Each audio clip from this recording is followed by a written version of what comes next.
Hi guys! Aujourd'hui, je vais vous partager mes meilleurs conseils pour préparer l'oral du bac de français. Cette partie, du coup, elle dure 12 minutes et du coup, c'est 12 points sur 20. Honnêtement, je pense que l'une des choses les plus importantes, c'est de bien connaître ces textes. Pas forcément les apprendre mot pour mot, mais comprendre ce qu'il se passe dans le texte, les idées importantes, les procédés, les effets produits. Mon conseil numéro 1, c'est faire des fiches super simples. Personnellement, je trouve que les fiches peuvent vraiment aider. Pour chaque texte, vous pouvez noter l'auteur, l'œuvre, le contexte, les mouvements du texte et quelques procédés importants. Ça évite de devoir relire tout votre analyse linéaire du cours à chaque fois. Pour cela, moi, c'est ce que j'ai fait. Donc, je prends que ce côté de cette page. Et là, c'était sur la Vénus anadyomène. J'ai pas du tout fini celui-là. J'avoue que je l'ai un peu laissé au chemin. Mais voilà, en fait, comment ça fait. Donc, vous mettez votre intro, votre mouvement et après l'explication linéaire. Mais en quelques points, vous mettez vraiment ce qui est le plus important. Et juste vous relisez ça.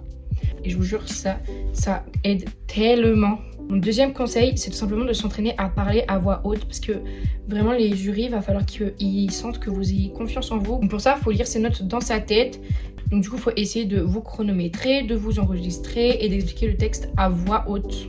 En fait, vous vous mettez en condition du bac. Et je vous jure que ça aide vachement. Mon conseil numéro 3, c'est de ne pas faire une liste de procédés.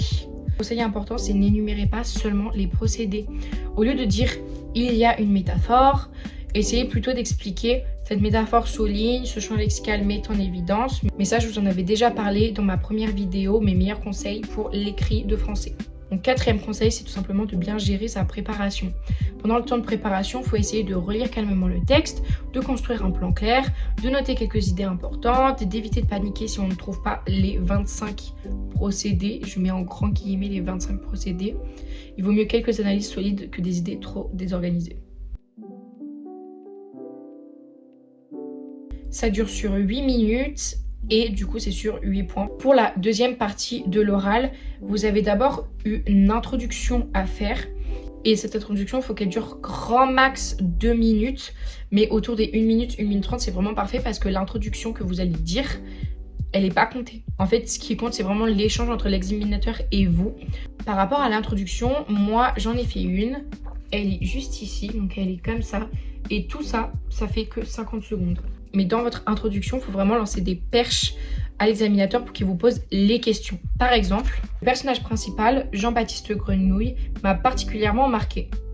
Et là, ils vont me demander pourquoi Jean-Baptiste Grenouille vous a particulièrement marqué. Ou encore, j'ai écrit, il s'agit d'un roman mêlant plusieurs genres. Ils vont me demander quel genre a été mêlé à ce roman. Et pour ma conclusion de mon introduction, j'ai écrit enfin la fin du roman est particulièrement surprenante, marquante et assez troublante. Évidemment, ils vont me poser une question de pourquoi ça m'a marqué, pourquoi ça m'a troublé.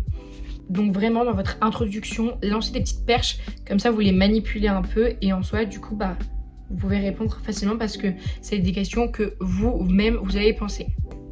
Mon conseil numéro 1, c'est vraiment de bien connaître son œuvre. Je pense que c'est vraiment le conseil le plus important du coup. Il faut vraiment essayer de pouvoir parler de l'histoire, des thèmes, des personnages et de ce qu'on a aimé ou pas aimé. L'objectif, c'est vraiment de montrer qu'on connaît réellement la lecture qu'on a choisie. Le conseil numéro 2, c'est préparer notre avis personnel. Parce que l'examinateur peut vous demander votre opinion. Donc pour ça, il faut essayer d'avoir réfléchi à quelques questions comme qu'avez-vous pensé de l'œuvre? Quel personnage vous a marqué? Quel passage vous a le plus intéressé? Recommanderiez-vous cette lecture? Il faut vraiment préparer quelques idées à l'avance parce que ça peut vraiment aider.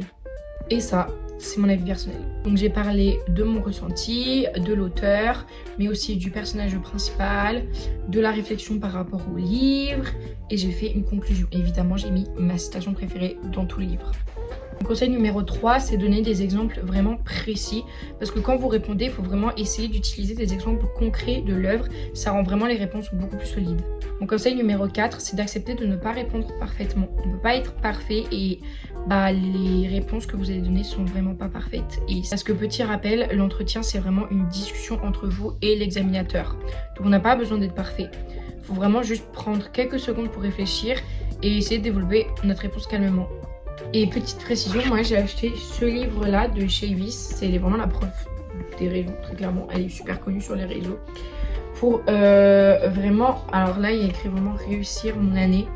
Mais je vous jure que ça parle aussi de l'oral et tout. Et ça peut vraiment vous aider énormément. Donc en plus de ça, il y a ce qui est confiance en soi, mais aussi par rapport au cours. Donc vraiment, il est trop bien. Il se présente comme ça. Je vais vous lire le petit derrière. Tu cherches un guide garanti, 0 ennui pour réussir ton année, tu l'as trouvé. Organisation, motivation, amitié, amour, famille, santé. C'est parti pour un grand tour de raison et de conseils, aussi pratique que malin pour t'accompagner de septembre à juin.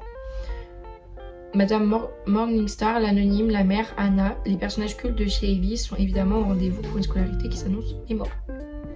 Toutes les réponses à tes questions, mais également des tests et des activités, tu en révélé chez Evis la veille.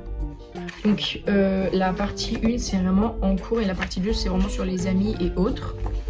Donc genre il y a l'agenda, les cahiers, la trousse, le goûter, etc. Mais il y a vraiment les trucs par rapport à l'oral. Du coup c'est trop bien. Il coûte 16,95 €, il est vraiment partout. Voilà. J'espère que cette vidéo aura pu vous aider si vous êtes en première comme moi. Dites-moi en commentaire quelle partie de l'oral vous stresse le plus. Je pourrais vous donner encore plus de tips. Et si vous voulez d'autres vidéos sur le bac, les révisions ou l'organisation, n'hésitez pas. Bisous.